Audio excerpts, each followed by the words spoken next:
In the current political landscape, it might surprise North Texans that there's a government corruption and sex scandal that most news outlets didn't report. A retired Dallas attorney wouldn't give up on her quest for open records, and the Dallas Morning News watchdog, Dave Lieber, noticed. Dave's here now to explain this wild tale. Dave, welcome, and go ahead, explain away.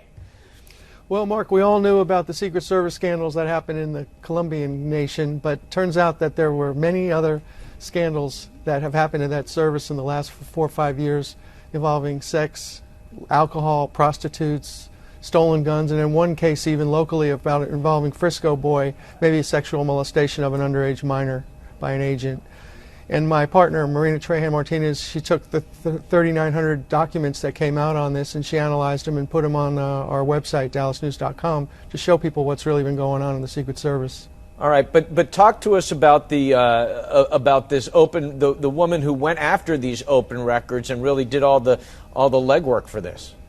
Very heroic woman named Malia Litman, who lives in North Dallas, who's a retired attorney. She describes herself as a stay-at-home mom. She spent $100,000 in legal fees, sued U.S. Department of Homeland Security, filed 89 Freedom of Information Act requests with them to get these information.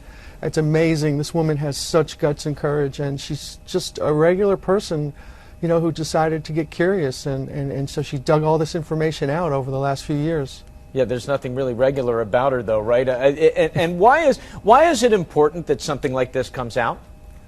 Well, think about it, Mark. I mean, if you're assigned to protect the President of the United States and you get involved in some kind of sexual scandal involving guns or prostitutes and you have to cover it up so you don't lose your career, and the opposition finds out about it, they could use it to blackmail you and compromise the security of the top echelon of the U.S. government. And what's the end game for this? What happens now that all of this information has been discovered? Well, my main concern, besides getting this story out to the public, is that Malia Litman has been told by this federal judge she has to pay $100,000 in legal fees out of her own pocket because this information is, quote, of no interest to the public, when, you know, you and I both know that this is very important information that's guaranteed to the public. But she's had to pay a big, heavy price out of her personal funds in this, and it's really kind of sad. And she actually goes to arbitration or mediation this week to talk more about that, so maybe she'll get a break cut on those legal fees, but that's really disturbing. Is there any precedent for something like that? I mean, what do you think her chances realistically are of getting her money back?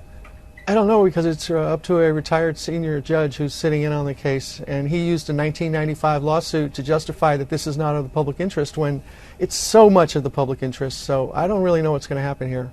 Yeah, to hear that it's not in the public interest certainly does sound strange. Dave Lieber from the Dallas Morning News, as always, fascinating story. Thank you very much. Thanks, Mark. See you later.